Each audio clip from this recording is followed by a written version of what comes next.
This meeting is being recorded. Good evening. Yogena chittasya padena vacham alam sharirasya cha vaidyagena yopakurotam pravaram muninam patanjalim pranjaliranadosmi stuve patanjalim vyasam shankaram cha munitrayam katra sutrasya bhashyasya kramadvivaranasya cha. So these are two verses of invocation which I explained many times in the beginning sessions. And those of you have any doubt about it, those who are joining for the first time, you can ask questions regarding this during interaction. Now we will take up this subject now.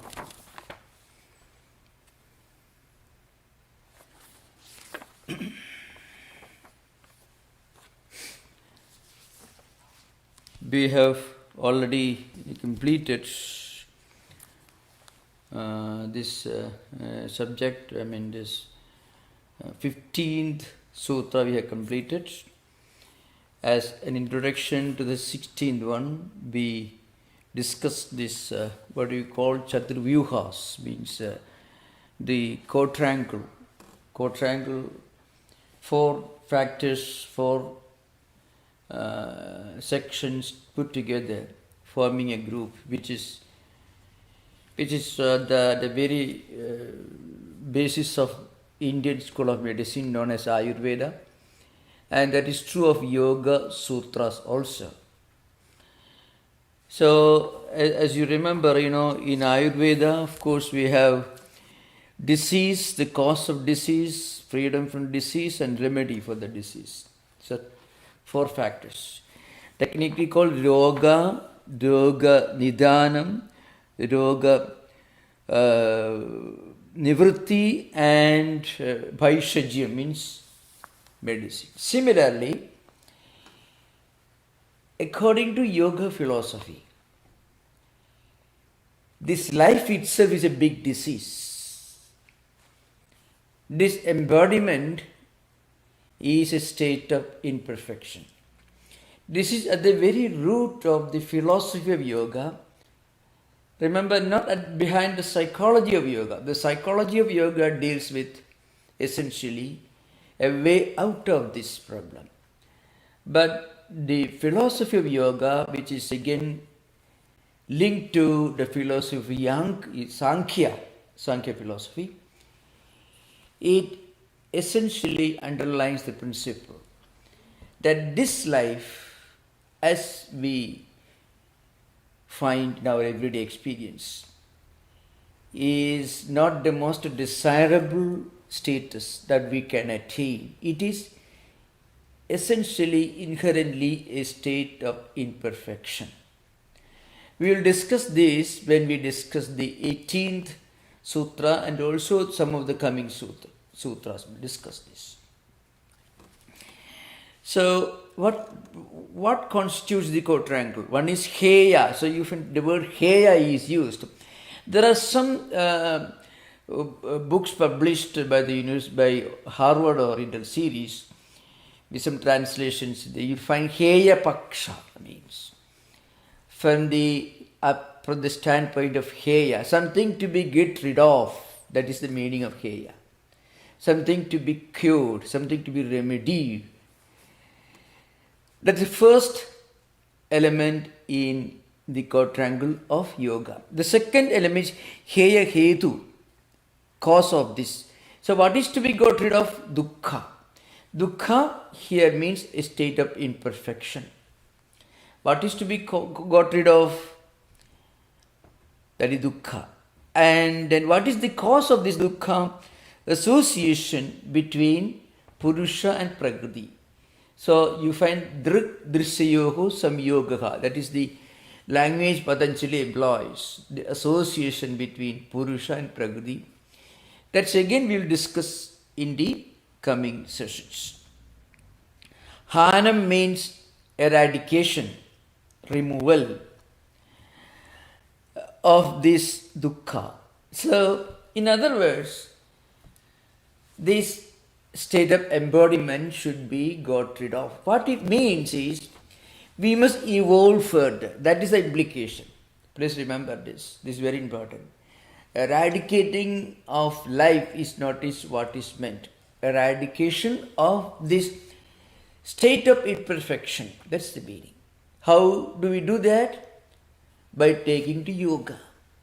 Now, what does it mean to taking to yoga? Means you are trying to discover some higher possibilities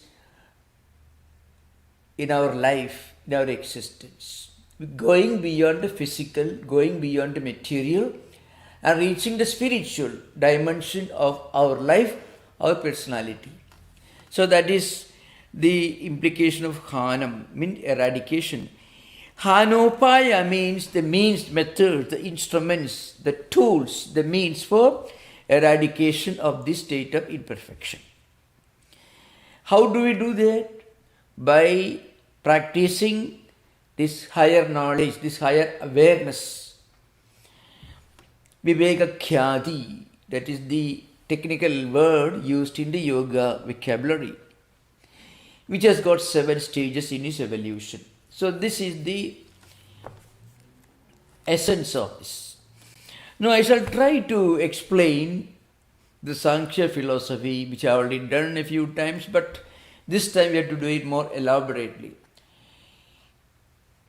Swami Vivekananda has given a very interesting analysis of the state of imperfection in his commentary on the 18th sutra, in his own words, which will some of Swami Vivekananda's words we will try to refer to in this context. It is apparently the most beautiful and direct exposition of the fact that the present state of embodiment is something we should get out of, something we should transcend. Now, to give a philosophical background, as I mentioned earlier, the exponent of yoga philosophy, as we know, is Patanjali. The exponent of Sankhya philosophy, which is actually the philosophical system that yoga relies upon, is called Kapila. His name is Kapila, the great sage. And according to him, there are 2 fundamental categories. One is Purusha, the other is Prakriti. Purusha is consciousness, it is conscious, it is effulgent, it is ever free, and it is our true nature. Prakriti, on the other hand, it consists of 3 gunas, Sattva-guna, Rajo-guna, Tamo-guna, which explain the diversity of our psychological temperaments. Why we are sometimes happy, why sometimes unhappy, why we are sometimes confused, why sometimes we feel a kind of lingering pain within, sometimes we feel exalted, elevated. All these feelings will come. It's all due to the interplay, the juxtaposition of these 3 gunas, Sattva guna, Rajo guna, Tamo guna. A state of serenity and wisdom is Sattva guna. A state of blind hyperactivity is called Rajo guna. A state of stupor, a state of inaction, ignorance is Tamo guna. So these 3 gunas explain our different moods. Now, according to Sankhya philosophy, Prakriti consists of these 3 gunas. And from this Prakriti, from this called Pradhanam, from this Prakriti, the entire universe evolves. So our intelligence, our senses of perception, senses of action, the empirical universe, our mind, our intellect, all these are different evolutes of this Prakriti, which is essentially Jada, inert. Now in Shankaracharya's commentaries on we call Prasthanatraya, the Upanishads, Gita and Brahma Sutras, and elsewhere you find. Shankaracharya, he calls the Sankhya philosophy as Pradhanamalla, means the chief opponent. So what he says is, Sankhya philosophy is very profound because it tells you some wonderful truths about our state of mind, our feelings and emotions. But Sankhya philosophy is philosophically defective because it believes in plurality. For example, Purusha is conscious, Prakriti is unconscious. From this unconscious inner Prakriti, the whole world evolves. How can an inert entity be the cause, origin of evolution of the universe? There is a philosophical contradiction. It's called a fallacy. Anyway, I'm not going to those details. Those who are interested can ask questions during interaction. So, from this Prakriti, the entire universe evolves. First, Mahat, that is the first evolute. From Mahat, Ahankara, the ego system. And this Ahankara has got three dimensions, Sattva-guna, Rajo-guna and Tamo-guna. From Sattva-guna, these Jnanendriyas and Karmendriyas or mind all evolve. From Rajo-guna, also some of the Indriyas evolve. From Tamo-guna, Pancha Tanmatras and Pancha Mahabhutas, which constitute the entire universe, evolves.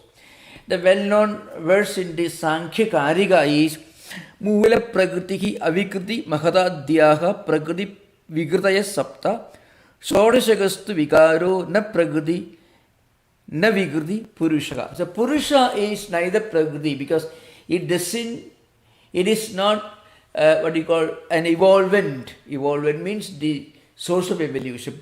It is not evolved. It is not a product of evolution. The Purusha is all consciousness effulges.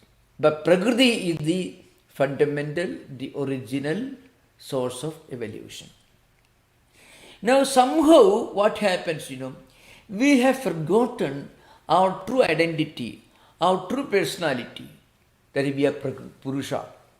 Instead, what we have done, we have made this tremendous blunder, the great blunder. It is kind of self-hypnotism, you may call it.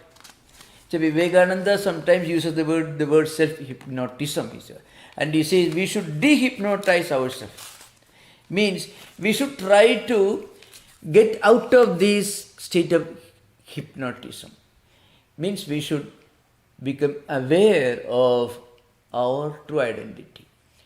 This may sound a bit too dry and impractical, but it has got a great important value. Yoga and Sankhya remind us that we are something other than this physical body. Because that is the very premise on which Advaita Vedanta is built. Yoga and Sankhya tell us, Sankhya philosophy tells us that we are not this material universe. We are not just a bundle of matter. We are something more than that. But somehow we are deluded ourselves into thinking that we are this physical universe. We are just a material entity. It's a great blunder that we have committed ourselves. So those of you who got the text, you can see the 18th sutra, and after that we will come to 16th sutra. Because this directly tells us the fundamental problem that yoga is striving to resolve. So sutra, 18th sutra is Prakasha Kriya Sthiti Sheelam Bhudendriyatmakam Bhogapavargartham Drishyam. It's a very long sutra. The 18th sutra. 18th sutra in the Patanjali Yoga Sutra actually tells us our problem. It tells us that somehow we have self-hypnotized ourselves. When we lose money and wealth and we are not able to sleep, it is because we think this body is the most important thing. And therefore, the tools for enjoyment constitute the most important thing. So when we lose wealth, we are lost. We become too much worried. We lose our sleep. That's because these tools, these means for bhoga, means experience or enjoyment, are the most important things so far as we are concerned. And this is a great fall. It's very different from the concept of fall that you find in Milton's Paradise Lost, or maybe in the Abrahamic traditions, or sometimes in the popular Hindu monotheistic religious traditions, Vaishnava, Shakta, etc. You find. What is it? A god somehow disinherited us from our property. So you are no more heirs to my property, father tells the son. You deny the son what actually belongs to him. It is a very judgmental and very arbitrary, absolutely irrational.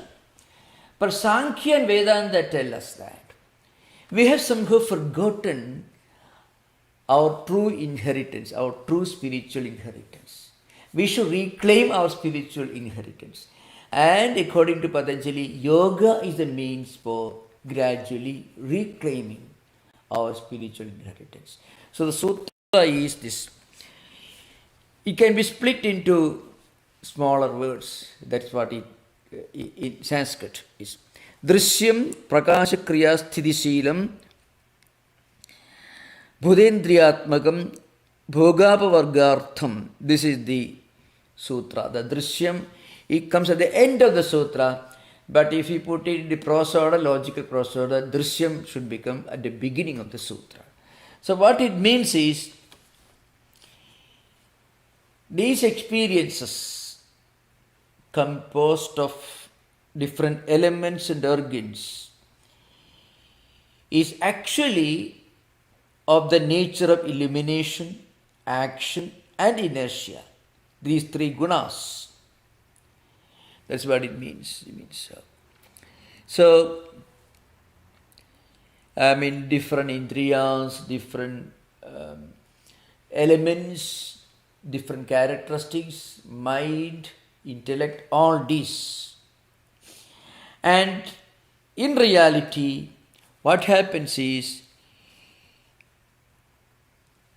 when we try to claim back our true identity, which is Purusha, then it is called apavarga. Apavarga here means moksha or liberation. So once we understand this, eventually we will get out of this bondage. Now, how does it work in our everyday life?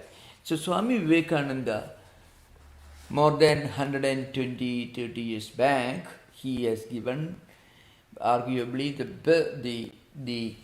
the most elementary and also logical introduction to this concept in his writings on the Yoga Sutra. So Swami, I shall just read Vivekananda's words now. It comes in his first volume. You find in his commentary on the 18th Sutra. So Swamiji says, the Purusha has as it were forgotten its mighty godly nature. We are actually Purusha. We are actually the conscious reality, the effulgent reality. But somehow we have forgotten that. There is a story of the king of the gods. Indra once became a pig while living in the mare. Anyway, there's a story. Swamiji actually is taking a story from the Puranas and mythological literature, just to give an idea of how and what it looks like. So it says, Indra is the name of the chief of angels. So gods, small letter gods, roughly are equivalent to angels as understood in the Christian theological tradition, like the great angels inhabiting heavens, celestial beings who are good natured, who are helping human beings, who are embodiment of Sattva-guna. So Indra is the chief of that. It's a big position actually. Now what happens now? Then what happens? But he somehow forgot his true identity, and he, at will, he can disguise, or he can take the form of animals, human beings, or whatever he wants. So one day, maybe for a hobby or for a joke, he became a pig. That's a story. And then what happens? And it went to a mire, and wallowing in the mire, he had his family, the pig had his own sheep, children, and so on. He thought it's a very wonderful place to live, a very wonderful experience. But then the gods, the angels became worried, because Indra is the chief of these angels. So they wanted to remind this big pig, telling, you are not really pig, you are actually Indra. So they all came in a procession and requested him to get back to his real form. But Indra had forgotten his true identity, and he thought he was a very wonderful pig with his own family, and wallowing in this dirty, damp place full of mud and filth, and he thought this is the best place in the world. This life is the most happy, pleasant experience one can have. So gods tried their best to convince Indra, this is not your true nature. You have disinherited yourself of your true stature. But then Indra refused to believe. Finally, they had to destroy his body. So the real Indra came out. Then he laughed at the whole thing as a joke. This is an example Swamiji has put before us. And it's a very wonderful example. It actually is a very... There are references in one or two sentences in some of the commentaries to this Indra Maya Vipuru Evadiyada. You can find like that. So the point is, somehow we have forgotten our spiritual identity, and we have deluded ourselves into thinking that we are these embodiments, we are nothing other than this 150 pound, maybe 5 feet 9 inches human structure, which has a wonderful time in this world, and it depends upon money, wealth, everything, and if anything happens, immediately everything collapses, because we have disinherited ourselves. We have lost our own true identity. We have forgotten our own identity. So yoga is an attempt to make you forcibly remember your true identity. So how do we do that? We reverse the evolution. We have evolved from Prakriti. And from Prakriti, Mahatattva, Ahankara, Panchatanmatra, then Panchamahabhutas, constituting this empirical universe of material things which exist only for a short time and then disappear. So what happens? We have identified ourselves wrongly to be this material entity, enjoying and suffering, and again enjoying and again suffering. Now yoga is an attempt to remind us. Sometimes we may need some hard knocks on our head, and then we may go to the library and maybe take a copy of yoga, Bible, maybe, depending upon what you like. And well, is there something more than all this? But yoga actually tells you that don't wait for the heavy knock on your head. You wake up yourself before getting the knock. That is the true implication of the first word in the Yoga Sutra, Atha Yoga Anushasana. Atha means now onwards, henceforth. We will discuss, we will instruct yoga. So yoga means, in other words, yoga means looking for some higher transcendental reality to our, and meaning and relevance to our life. So thereby reaching our own spiritual identity. So I thought I should refer to Swamiji's very wonderful exposition of this.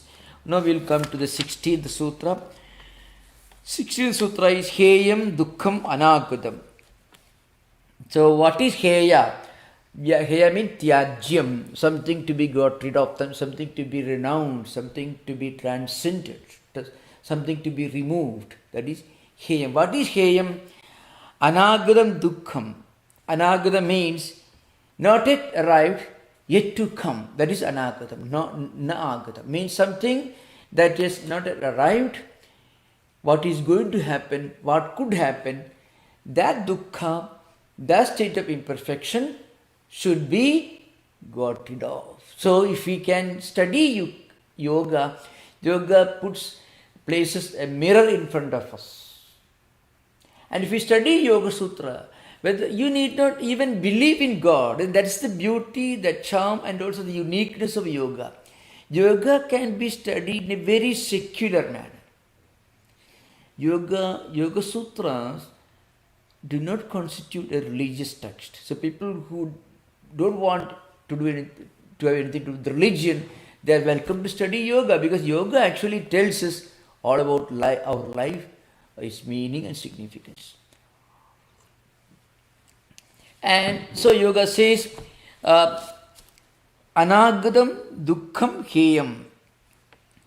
Dukkha or imperfection which has not yet arrived, but which could arrive in future, that should be avoided. How? By equipping our mind with the right intellectual tools, by becoming intelligent and wise enough. So what about the dukkha that is already arrived? And Vedanta, Buddhism, Yoga, all these tell us that we have to work out our karmas, extinguish the karmas. Means this physical body and what we have experienced till today, till now, it has already arrived, we have already experienced. So on the basis of what we have done, we may have to work out our karmas. We may have to pay the price for it. But if you practice yoga, you will know that. And so once you know that, then we can avoid the devastating shock. I mentioned earlier, once you know that there will be a traffic jam, traffic problem 10 miles away, when you reach the spot, then you can be relaxed because you are expecting that. Your mind is ready for it. Like that, yoga tells us what to expect and how to avoid unpleasantness in this journey of life. So that is the meaning of heyam, the dukkham anagadam, what it means is here. Okay. Perhaps we can read longer in this, of course.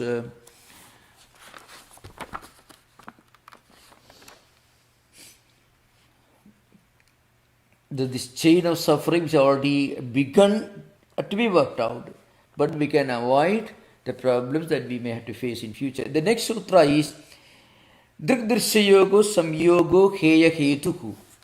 So what is the cause of this? What is the cause, the reason for this dukkha? Drigdrisyayogo Samyogaha Heya Hetuku. Purusha and Buddhi, the first evolute of Prakriti, they come together. So what happens? The Purusha loses its true identity. It identifies itself with what the Buddhi or intellect experiences. Intellect or mind, pain and pleasure. So whatever we have to experience, we identify with that. And accordingly, we become happy or unhappy, pleasant or unpleasant. That state of going through happiness and unhappiness, unpleasant and pleasant, that state is a state of bondage. And that should be got rid of. That is the implication of the 18th sutra that we already discussed. How we lose our true identity and we disinherit ourselves from our true spiritual inheritance, and we identify ourselves with what we see and hear and think and touch and smell. I mean, all the five senses, all the time, drive the mind and intellect to various sense objects. And when the mind comes in contact with these sense objects, the mind goes through various experiences, pain and pleasure. And that state is considered to be a state of imperfection. So it is called dukkha. And that state of dukkha or imperfection is the disease, yoga, in the Chaturvyuha, in the quadrangle of yoga philosophy and yoga psychology. That's the idea behind.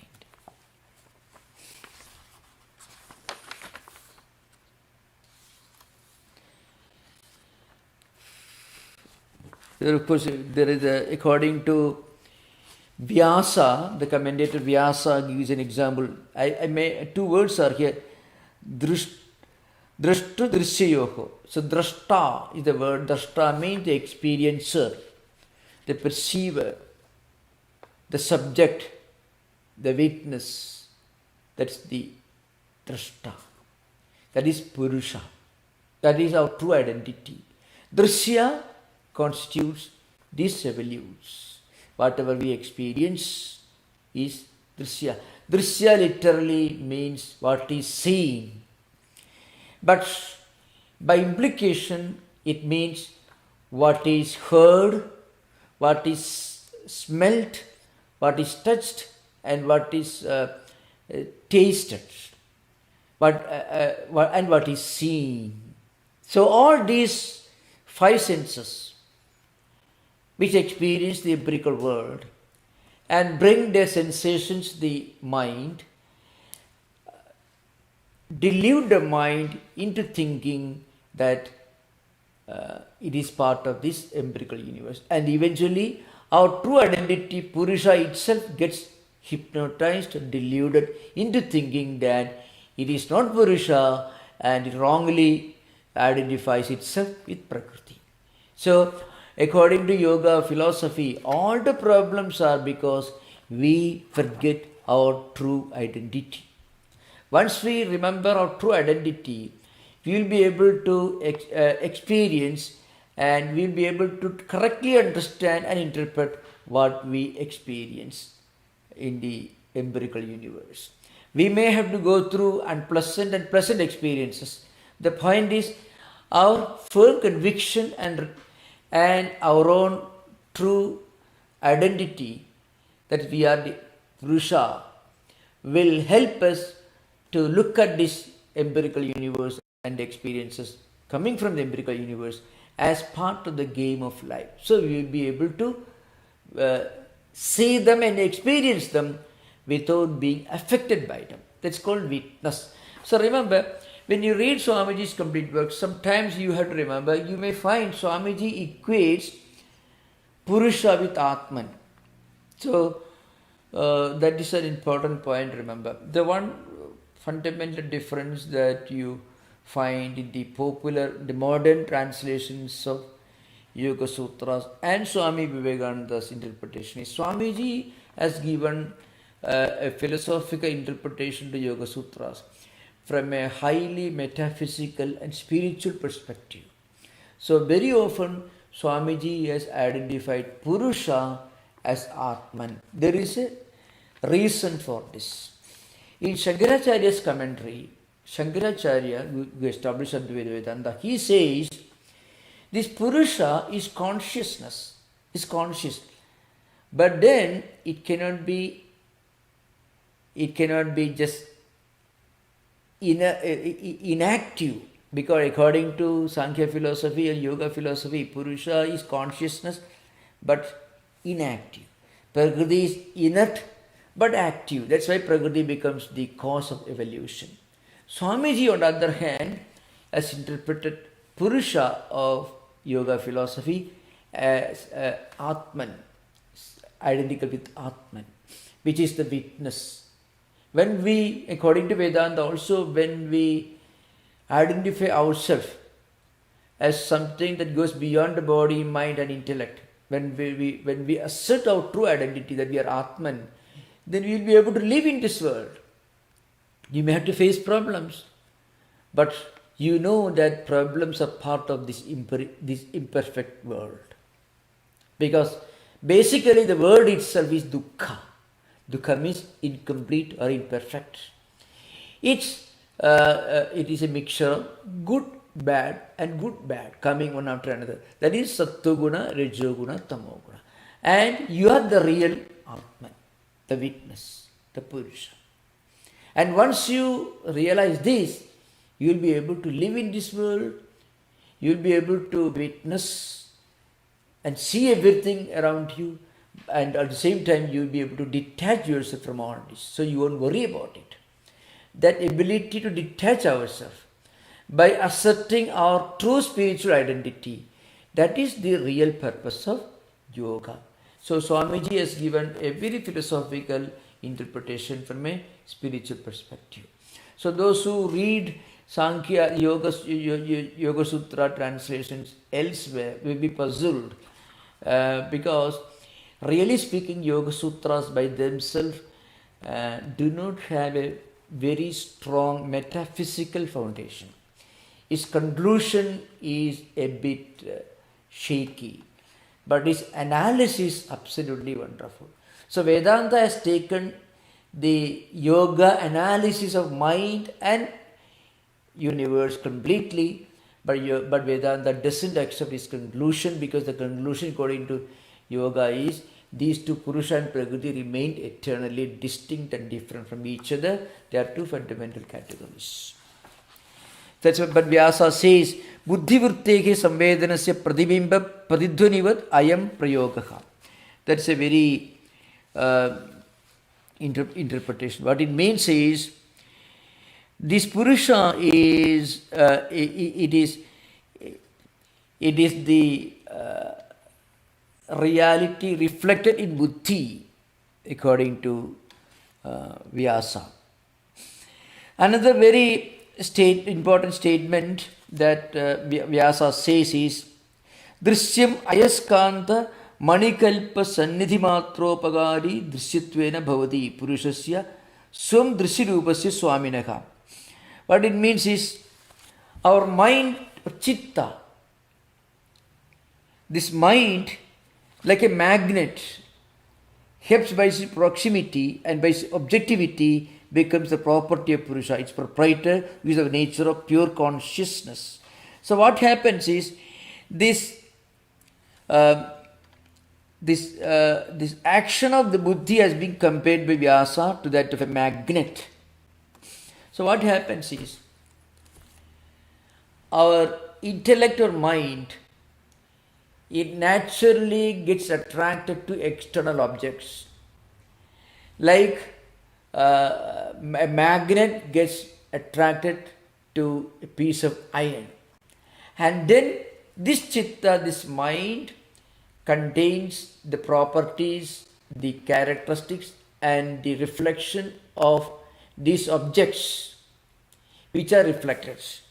And as a result of this, what happens is, every passing experience creates its impression on the chitta. So everything we see, everything we hear, everything we interact with, all these experiences in the empirical world will have their influence on the mental system. And as a result of this, we keep on ourselves identifying with every passing experience. So this happening, as a result of this, what happens, we remain in a state of deep spiritual sleep, a stupor, because we have forgotten our true identity, which is Purusha. This is sometimes commentators called the anadi maya supto yatha jiva prabuddhite ajam anidram aswapnam advaidam buddhite tatha. It's a Kamandika Karya. What it means is, we remain in a state of long sleep because we are deluded by every passing experiences at the mental level. So we have forgotten our true identity. And once we regain our true identity that we are the Purusha, then this dukkha, this state of imperfection will vanish. Then we attain freedom, liberation through Viveka Khyadi, spiritual enlightenment. That is the way to Kaivalya, liberation.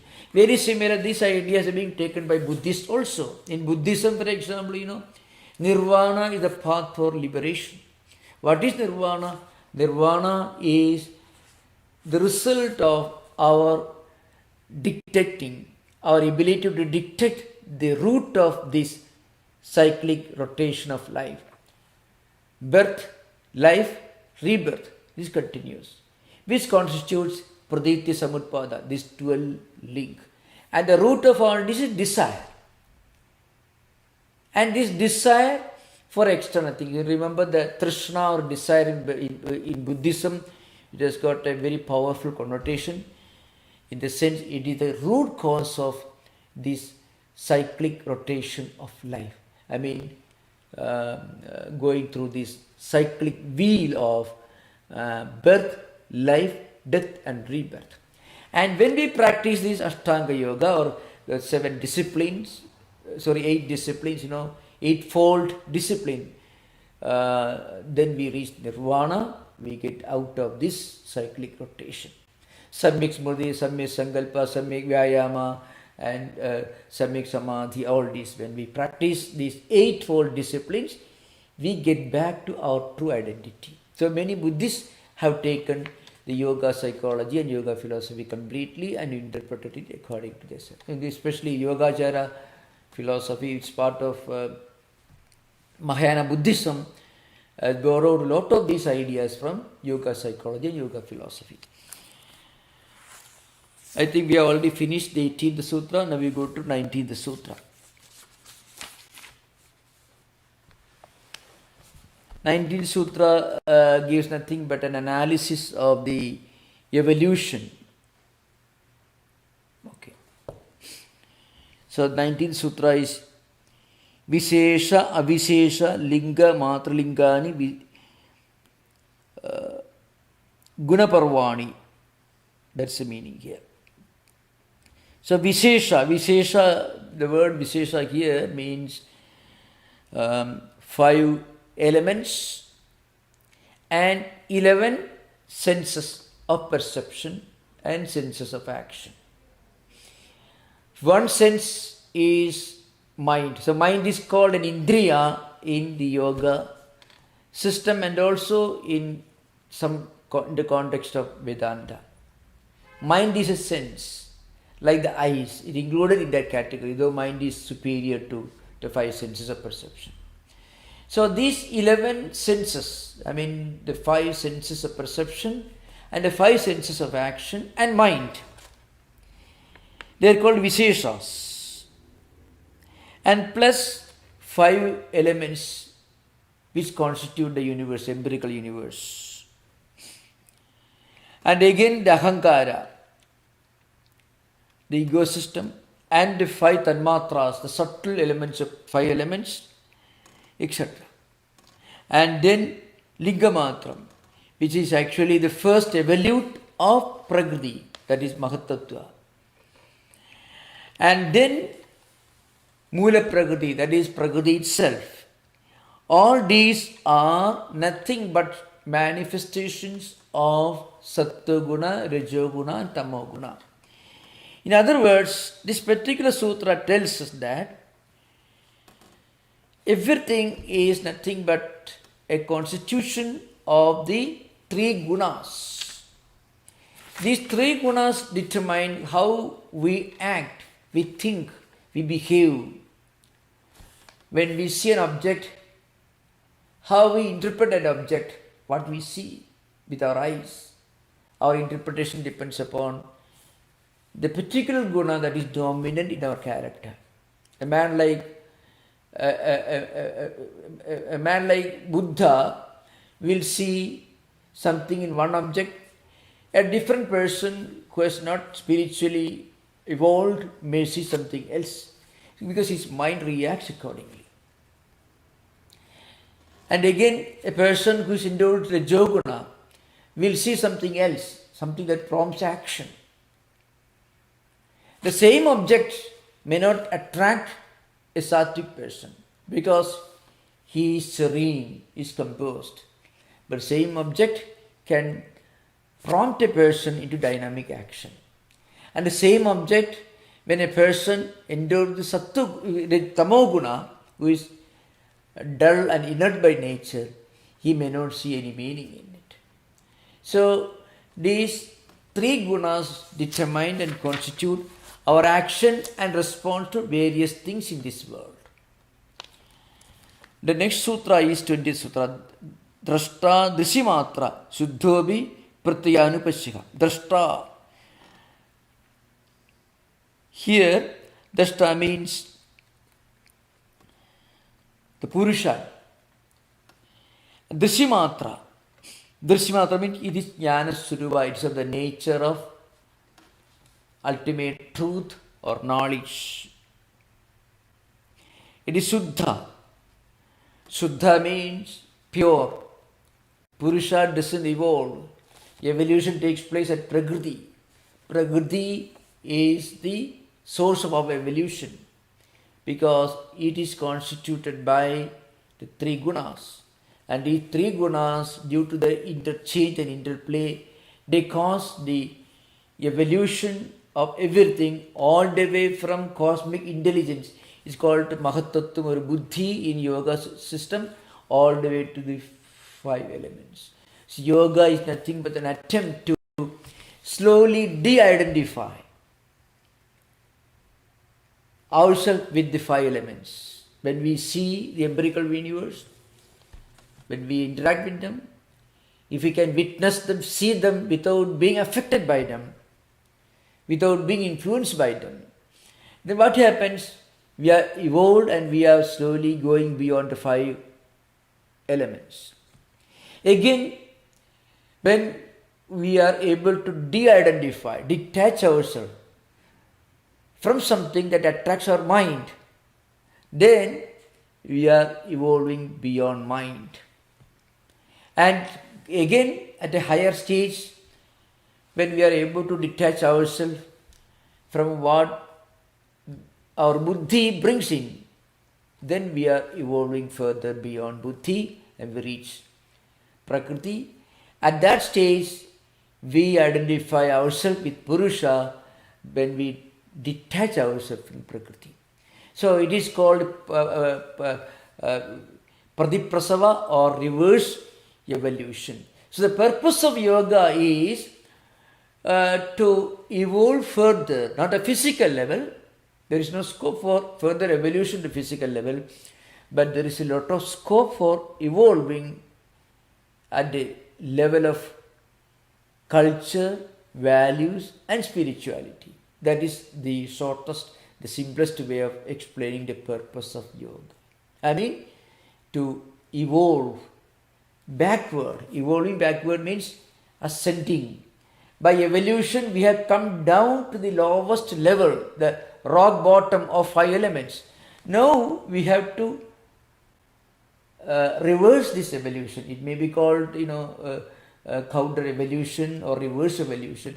You can find the influence of this idea in Aurobindo's philosophy. Those who have read Aurobindo's philosophy find he says we have to go further, we have to go beyond matter, life. Eventually we have to identify ourselves the Superman, our true integrator Superman, integral yoga. It is nothing but interpretation of some of these teachings from a different perspective. But one point is, yoga tells us one important truth. It is possible for us to evolve even from where we stand now. Every person has the potential to evolve. But that evolution actually is reverse evolution. Because evolving, the normal sense means going further down along the path of the five elements. But here, we are ascending. Evolution actually means descending from Prakriti to five elements. Pradiprasava, as the Yoga Sutra uses, as terms it, counter evolution or reverse evolution means we are ascending And that is a real evolution. It's reverse evolution. We can, when we take to music, higher painting, when we try to practice higher values, when we engage our mind and intellect and the senses in some higher pursuits, we are actually beginning a new kind of evolution, that is reverse evolution. We are climbing the steps, going upward, ascending. On the other hand, when we are influenced by the most utilitarian, selfish desires, when we are entangled in the language of Vedanta called Maya, so to speak, or when we are entangled in the trap of five elements or our desires and sensual pleasures, we are descending further down, we are going down and down.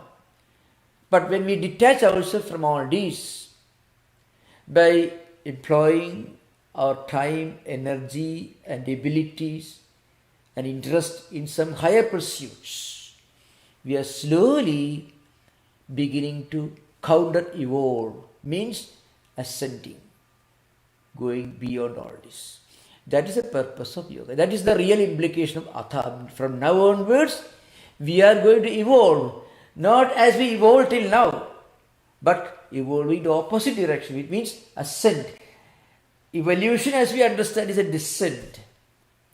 Evolution in yoga means counter-evolution, means ascent, going beyond the senses, going beyond the five subtle elements and mantras, going beyond egoism, beyond the cosmic diligence, up to Prakriti, the source of evolution, and then we detach ourselves from Prakriti, we identify ourselves with Purusha, the consciousness. It's called the ascent.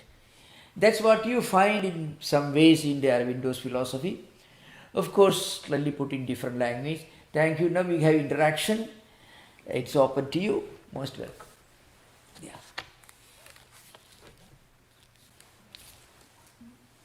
Hari Om, Swamiji. Hari Om, yeah. Swamiji, I have two questions. The first question is this. So you were talking about this small fable where Indra forgets his true identity and goes and lives as a pig, and when all the devas come and ask him, he says he's very happy as a pig. Right? So at some level, all of us, what we are searching for is Ananda. And how does one know that someone, so when someone is feeling happy, how does one know that they are not truly into happiness and are actually looking for identifying something else? Very, very, thank you. I shall answer this question, very important question and very, very focused question. The point is, there are two types of enjoyment. One kind of enjoyment is like the one side of a coin. The other side of the coin is misery. That's true with regard to most of what we experience, empirical enjoyments.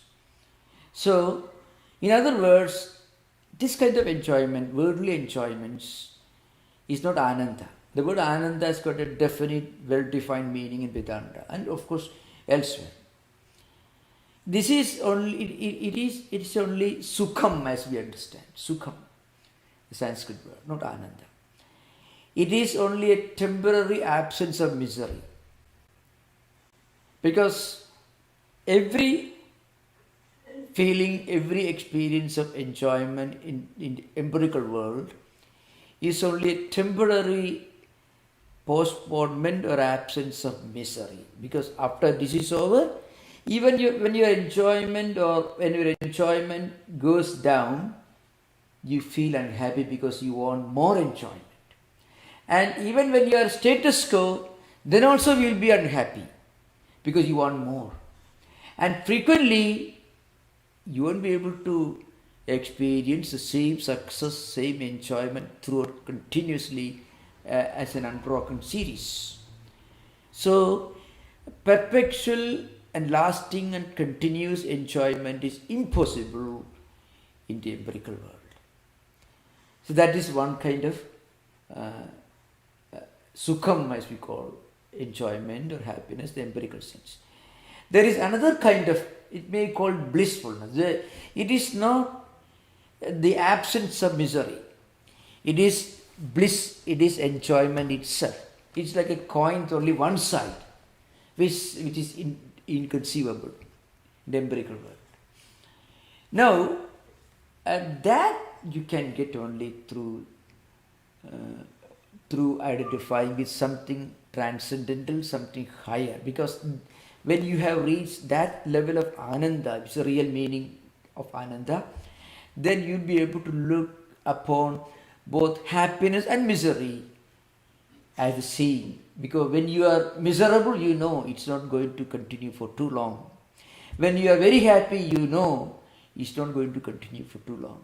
So you won't be lost in happiness when you're happy, and you won't be shattered by the misery, because you know that it's going to change, it's not going to remain the same. So, and sukham atyandikam yattad buddhigrahim atindriyam, in the Gita, Lord Krishna says, this transcendental happiness, it is blissfulness, that is atyandikam sukham. It is an unbroken, a continuous, a lasting feeling of inner contentment. That's the real meaning of inner contentment. It is a spiritual quality. It can be acquired only by spiritual practices or by identifying ourselves with a spiritual goal, a spiritual ideal. That's the first question. Second question, please continue. Yeah. Thank you, Swami. Second question is this. In the end, you were talking about when we are able to identify from what attracts the mind, we are evolving beyond the mind. Yeah. Similarly, when we detach ourselves from what the buddhi brings us, we are evolving to prakriti. And then finally, you said when we detach ourselves from prakriti, that's when we get towards purusha. Yeah. So, I'm finding it difficult to visualize how it would be when someone is moving from this phase where they are attaching themselves to buddhi to prakriti. Yeah. I can understand detaching from the mind into the buddhi, but what does detaching from the buddhi to just attaching with prakriti or identifying with prakriti? Yeah, actually buddhi or mahattattvam, as is used in the Sankhya system, it is the cosmic intelligence. It's the first evolute. It's a mahadadhya, I mean the first evolute of prakriti. First evolute. And from mahattattvam, this ahankara and mind, all this come, Now, going beyond buddhi, here is not intellect as we understand it. Anything that we pursue, or any instrument by which we pursue, by identify, it is the cosmic intelligence. That is meant here. Mahattattvam it is called, or mahat it is called. Now, once it of course, it is higher than mind, higher than ahankara, but still it causes you to come further down. Once you reach the mahat level in your evolution, at the next stage you will certainly reach the ahankara level, and then eventually mind, senses, tanmatras and panchamahabhutas, 5 elements. So unless you are able to go beyond mahattattvam, you won't be able to reach the source of evolution prakriti. And before reaching there, you won't understand that you made a mistake when you forgot that you are Purusha. When you forgot you are Purusha and you wrongly associated, you wrongly identify yourself with Prakriti, that mistake one will not be able to recognize unless you reach that level. It is a matter of spiritual evolution. Now remember, don't try to analyze this as we analyze a mathematical equation of something. It is essentially a matter of human experience. When a person identifies himself with empirical things, he's always worried, exhausted, anxious, happy now and miserable next moment, again happy. So all these problems are because we identify ourselves with these fleeting, changing experiences. As we become even mentally, intellectually mature, more as we attain maturity, and then as we go further beyond, then you find You are able to laugh at the way you mistook all these insignificant things and lost your sleep when you lost them. So, you say that the same Indra, when he realized, when he came out of that big body, then he was laughing at the whole thing.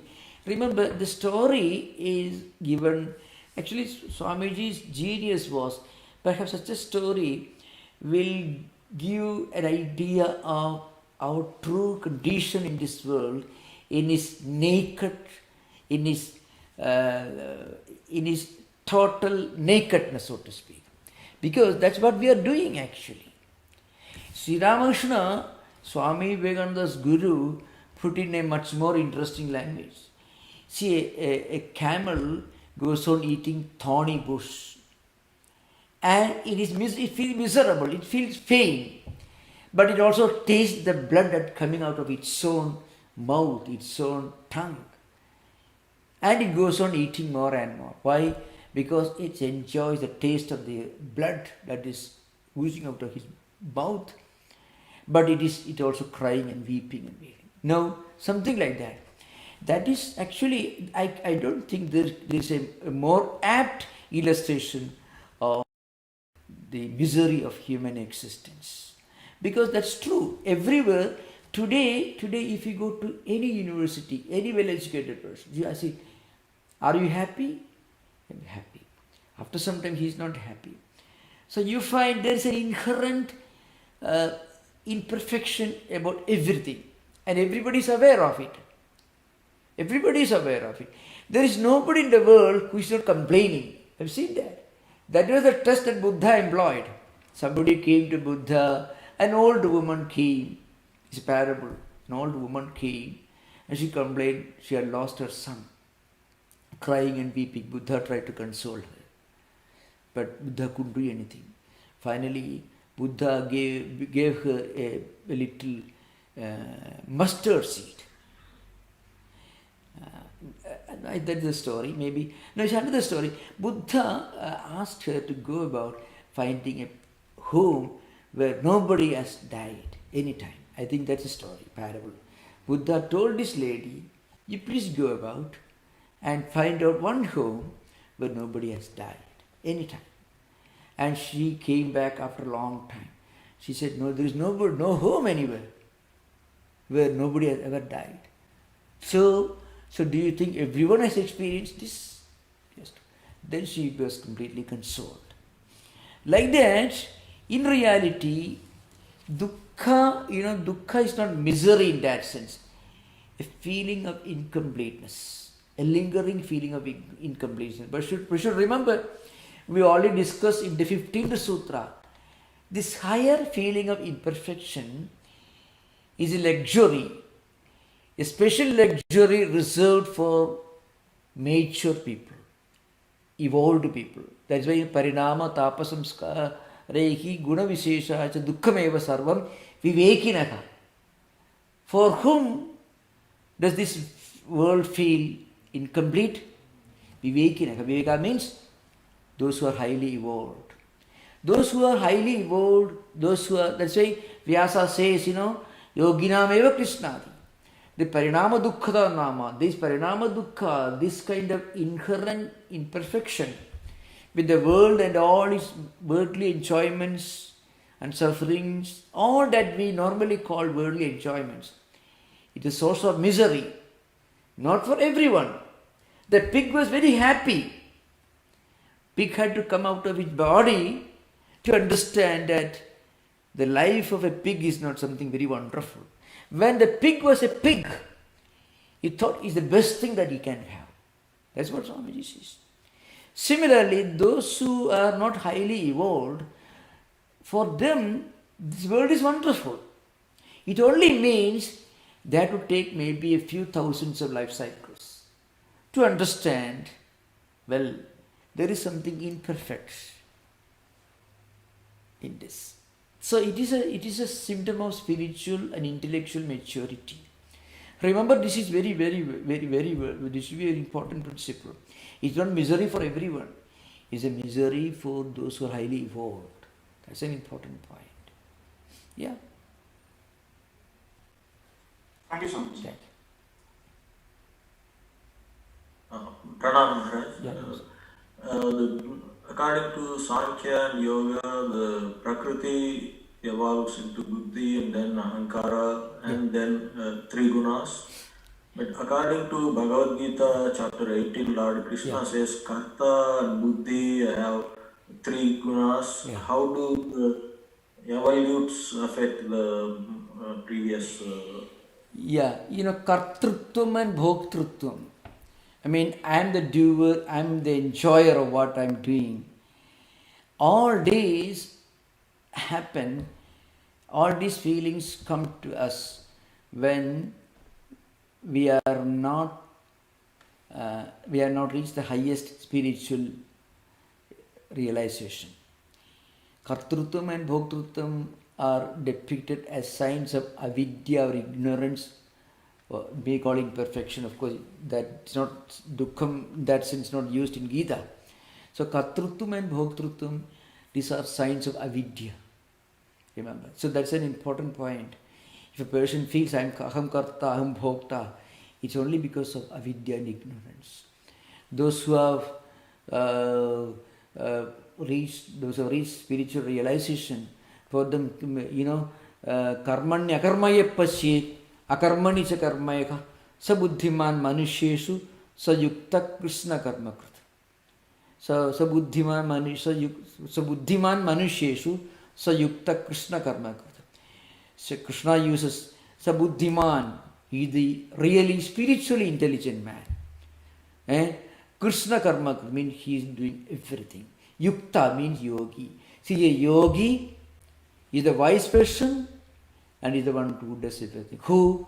The one who sees inaction in action and who sees action in inaction. So the highest version, he may be busy 24 hours of the day, 7 days of the week. Still he thinks, I am Atman. Only my senses are working. My karmendriyas and jnanendriyas, mind are working. But I am the Atman that goes beyond all this. And so whatever, I'm doing, but actually I'm not doing anything. So he'll be able to see inaction even when he's always busy. He's able to see action when he is not doing anything, because the idea of action and inaction are interrelated. You cannot say you are not doing anything when the very idea of action is absent. So, those who are buddhiman, yukta, Krishna karma. Buddhiman means the spiritually wise person. Yukta means yogi, the spiritually enlightened person. He is doing everything. Still, he doesn't identify himself with anything. He says, my indriyas are engaged in these actions. I am something different from it. This kind of detachment, that is natural for Sthita Prajnas, it's natural for the highest karma yogis and also jnanis. That's the idea behind. Sorry Maharaj, I did not phrase the question clearly. The buddhi is described as three types of buddhi: sattvika buddhi, rajasic buddhi and tamasic buddhi. Buddhi is the cause for the gunas. How do these gunas affect the buddhi? Buddhi is not the cause for gunas. Buddhi is not. Remember, these three gunas constitute the operational dimension, the functional nature of Prakriti. Prakriti evolves because Prakriti is constituted by these three gunas. Evolution takes the path of domination of one of the other of the three gunas. Everything in this world is constituted by the intermixture of these gunas. So Prakriti is actually constituted by these three gunas. And from Prakriti, Buddhi evolves. But remember that Mahattatvam Buddhi, as depicted in the Sankhya philosophy, as the first evolute of Prakriti, is different from what we normally understand intellect in Vedanta. So remember, the word buddhi has got one important definite meaning in the Sankhya system. It has got a different meaning in Vedanta system. In Vedanta, buddhi is the nischayatmika antakarana vritti buddhi. It is a decision-making faculty. It is buddhi. But in Sankhya, buddhi is as an evolute. Its function, of course, it has got a functional dimension also. It also works as intellect, no doubt about it. But at the first evolute, Mahatuttam buddhi, the cosmic intelligence. It is not the intelligence of a person. In the Gita, Lord Krishna says, our buddhi, our mind, our actions, our feelings, all these reflect the three gunas one way or other. So that is the meaning in which Vedanta interprets buddhi and three gunas. This should be understood. These are two different systems of philosophy. In the Sankhya system, the word, there is a yoga system. Chittam, buddhi, all these have got a very specified, well-defined implication. That is not implication in which the word buddhi is used in the Gita. In the Gita, buddhi is used in the sense of decision-making faculty.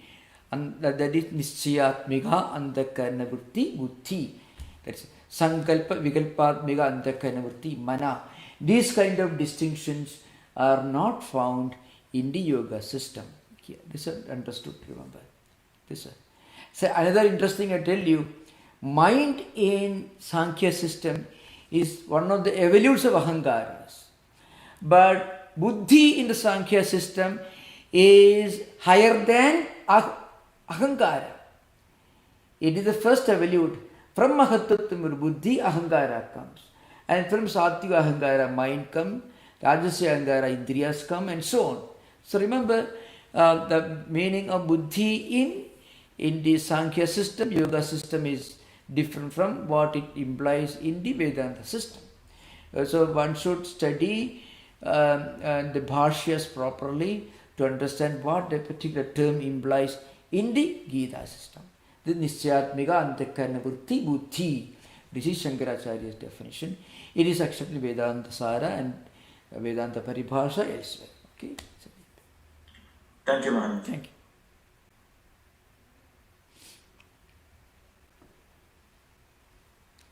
Go ahead, AJ. Your turn to ask question. Yeah. Namaste, Swamiji. Thank you for taking my question. Yeah. So you mentioned about counter evolution. Yeah. So that is really kind of progress in the spiritual manner, if I understood it right. Yeah. So if you can please give us some pointers. So day-to-day life, it's difficult to, easy to forget that, right? Especially around us, we see people who think they are highly evolved and proud of themselves, and those kind of start becoming our role models.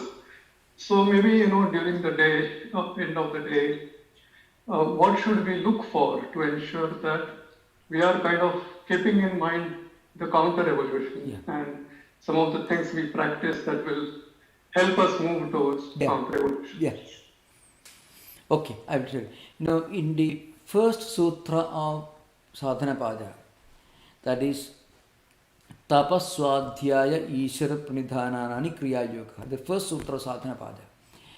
Now, the Kriya Yoga is the beginning, is the first step, is the door, the entrance to this counter evolution. Because that's how we enter the path of yoga. Karma yoga, jnana yoga, bhakti yoga, or feeding our mind with spiritual food, resigning to God. Any of these disciplines can slowly help us to detach ourselves from the world of empirical worldly enjoyments and detach ourselves from all this. And that's how we begin. To give an example, if you listen to the previous lectures, we understand, especially the lectures on Kriya Yoga, which I elaborated in great detail during the early sessions. So, for example, the first thing, for a normal person, let's say in 21st century, living in the Bay Area, How do we step into yoga? How do we practice? I want to start this counter evolution. What should we do? Doing something good, something noble, physically, intellectually, verbally. If a person cannot take interest in spiritual subjects, do some physical activity. If possible, one can also practice these spiritual disciplines. That's what happens, any activity without a selfish motive, it's called karma yoga, or any kind of spiritual disciplines will generate spiritual energy. Physical energy can be converted into spiritual energy. Suppose there is a muscular man, not endowed with much brain, but a strong person physically, can do a lot of physical work. Suppose there is a temple or a church or any kind of maybe place where people, and suppose the place is dirty, if you go and clean up that place, actually you find, after a few days, you find a lot of inner joy. Oh, I have done something. You find people talking about. I have seen this happening here, devotees who come to Vedanta Society for all kinds of volunteer work. You know why they come? They are highly endowed people, highly educated professionals, CEOs, bank presidents, doctors, lawyers, poets, all of them come. You know why they do? Because by engaging in this kind of activities, for which they get nothing, absolutely nothing, they have to spend their time and energy. You know why they do all this? They do it because their actions, for which they get nothing, but those actions are meant for the good of others. Those actions generate spiritual energy. And when spiritual energy is generated in our mind, how we feel about it? We feel a kind of inner contentment, kind of inner perfection, inner completeness. Oh, I have done something worthwhile. People, rich people, very stingy people who won't help anyone, and those who are suffering from lots of health problems, made trillions of dollars, billions of dollars, but can't get 4 hours sleep. That man one day issues a check, let us say, to help somebody, some people in far off countries and continents suffering from natural calamities or something. That night, you know why he does it? He feels a little relaxation. That's the only word, very, very ordinary word. In fact, that is the most elementary word that can use. The man feels, little happy, relaxation. So he does it. And he goes to sleep. He sleeps better that day. Why? But nobody knows that what he has done it. Because any such noble activity, the subjective level produces a spiritual wealth. And when this spiritual energy is generated, we can feel it. How do we feel it? You feel a kind of strange feeling of inner contentment and happiness. And it is something very precious. You can't buy it in the markets. You may be the richest man in the world, but you may be living the most miserable life if you don't have this. So, anyone can do any day, any moment, any kind of noble activity. Physical activity, verbal activity, intellectual activity, anything. Actually, why I am giving the Yoga Sutra lectures? I get nothing. I have to give so many lectures every day. Because by doing this, I get a great joy. Whether you are benefited or not, for you to decide. But the fact is, I am very happy about it. I don't know why. And people, many people, thankfully, many people are happy about it. They are very grateful. And that's a great thing. To be very frank with you, if you look at the lives of great men and great women, they are the happiest. Not physically. They also have go through BP, blood pressure, all these problems. They also have, because the body is imperfect. But still, even with all these, they do great things. You can look at the face of Stephen Hawking. Nothing very wonderful, physically speaking. But this great man, he spent his lifetime writing articles, of course with the help of somebody else, his own people, family. But so you find many great examples all over the world you find. So if you do something noble, good and great, that is of some help to others, whether they are helped or not, you are benefited. So that is the greatness of it. So anyone can step into yoga. Yoga here means not standing on your head. Yoga actually means standing on your feet. In a spiritual sense, that's what yoga really implies. Because it helps us to generate spiritual energy, and that helps us to live a confident, a really joyful life. It's not the fleeting joys of the world, a really blessed life. That is what yoga is trying. So when you step into that, actually you are beginning your ascent, and you feel this ascent. When you feel, in Sanskrit we call kridakrityata and kridartha, means where I have done something worthwhile, that feeling, that contentment. Okay, thank you. Thank you so much. Go ahead, Jatin, ask your questions. I think we have 5 minutes more, thank you. Should I go ahead? Yes, go ahead, Jatin. Yeah, Pranam Swamiji. I have a question regarding flow state in positive psychology. Yeah. So, which says that if you interact with one subject for a long time, you have happiness. So, in my case, I usually get in that state when I'm playing sports or in solving a problem, like math problem or something. Now, associating long time with these kind of activities, does that bring negative samskara and dukkha eventually? According to, I don't want to mix yoga psychology with positive psychology, but I want to confine myself to yoga psychology.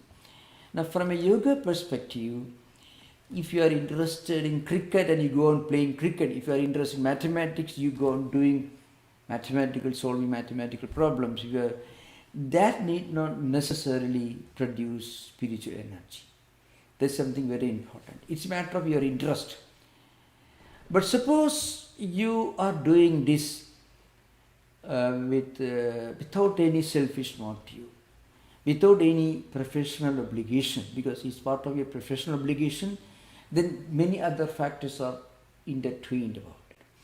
But the point is, if it is something that benefits others, without any selfish motive, selfish purpose, then only your activity will generate spiritual energy. Otherwise, there are many people, there are boxers and wrestlers and champions and sportsmen, they spend their whole lifetime for that. I don't know whether they are starting their counter evolution or not. I'm not sure. I don't want to give my opinion on this subject. But according to yoga psychology, tapaswadhyaya isharapanidhanani kriya yoga. Only an activity which is totally freedom from selfishness, totally unselfish, totally without any selfish motive, which also benefits others in some ways or other. That alone can be part of Kriya Yoga. Or, of course, if you are engaged in spiritual disciplines, which that of course also can produce spiritual energy. Just because a person is interested in something, so he spends a lot of time engaging that, need not necessarily produce spiritual energy and can be beginning of counter-evolution. Not can be. This is an important point. So I don't want to mix yoga psychology with positive psychology, because frequently one tiny bit of ideas are taken from yoga psychology and you make it a big mountain of it and you give it a very wonderful name. But I want to limit the discussion to yoga psychology. According to Kriya Yoga, which is the beginning of your life in yoga psychology, any kind of activity without any selfish motive, which benefits others, can produce spiritual energy, and that can be the beginning of your spiritual ascent. That's the idea. Thank you, Swami. Thank you. I think we have we have reached the end of the time. Thank you very much. Especially, I should special thanks to those ask the questions. Thank you very much. Okay. Yeah. Okay. We shall conclude. Anyone? Maybe one more question. I'm ready to take. If you have. One question, Maharaj. Yeah. I had a question. So we talked about Purusha and Prakriti. My question is it a collective consciousness or individual consciousness? Are they different? Yeah, okay. Now, yoga psychology, yoga system, yoga philosophy has taken its foundation, its basic tenets from Sankhya system. It's a pluralistic system. There are as many Purushas. They believe in the Aneka Purushavada, I find. So, each individual jiva is his own destiny, not one Purusha. So each jiva has descended along this path of evolution and reached the 5 elements, and each jiva has to start his journey upward, reaching the final goal of total identification with Purusha. You can continue this discussion next session. Most welcome. Thank you. Okay, Maharaj. Thank you. Thank you. Yeah. Om Shanti Shanti Shanti Harihi Om Tat Sat Sri Ramakrishna Arpanamastu. Okay. The recording has stopped.